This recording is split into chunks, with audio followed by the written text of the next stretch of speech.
Today I'm going to show you how I actually made this. I had a question on my TikTok about it, and I figured I would actually walk you guys through it a little bit and show you how this entire thing right here kind of happened. First, I started out with the physical device, measured it. I came here, saved image as from Amazon. I then went to Maker World to Maker Lab, scrolled down to image to 3D model right here. It opens up my little dashboard here. Literally uploaded the photo by clicking generate new model, drag or drop your file here. Here is the completed one. You can move it around to make sure it's kind of what you're looking for. Of course, it's not going to be perfect, right? It's going to have its flaws, but the general shape is going to be what you need to make your model.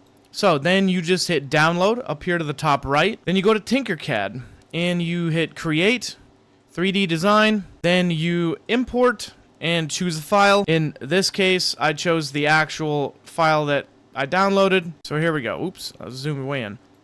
Then, if there are things about this model that you don't want, right, you just take a block like this and you hover it over whatever portion of it you want to erase, aka like this. For example, if I just wanted a notch here, then you hit shift, select both items, group them, and it will make a hole. So for example, I had the little bumpy stuff and the tail and everything that you saw in the previous picture. I didn't need all that. I just selected it with one of these hole blocks and just erase them. To get this piece to be the correct size, you will have to measure a physical device or get the physical measurements from the website.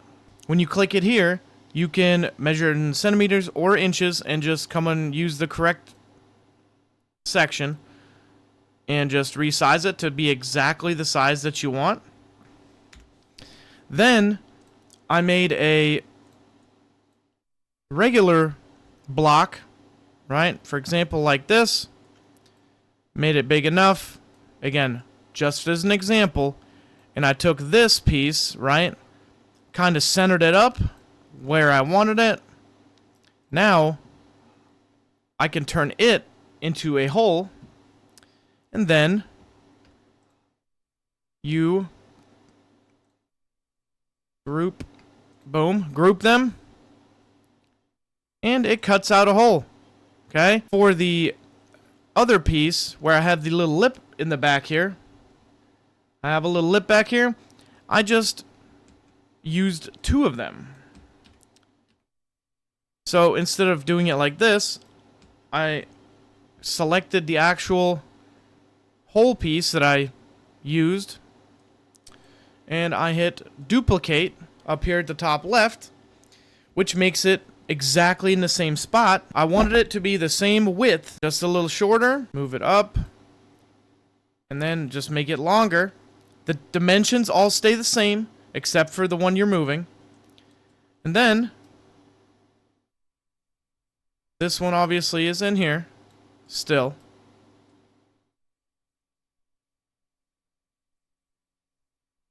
Because that way it'll keep it like that. I did this in a lot more steps than I needed to, but this is the basic way to do it. Group them again. Now you have a cutout. See, there's that lip. You have a cutout, you have your main piece, and you have a lip. Again, not the same dimensions as this, but you can already see that that's how you do it. To make the holes in it and the little divots, you literally just use some of these. Boop, put it down through. Group it.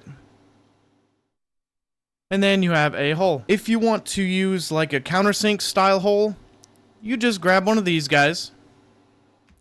Then you hold shift, throw it 180 degrees, put it over the hole, make sure it's the right size. Also make it a whole one. And then you just put it down in here. Try to make it mostly center. And once again, group them together, and it will make a relief cut for the actual screw to sit in, aka a countersink. But when you're done and you download this, right, you hit export, and then you can select everything or just the selected shape, which I would just make sure you download just that. Download STL. I already did that. Then you open it here in Bamboo Studio.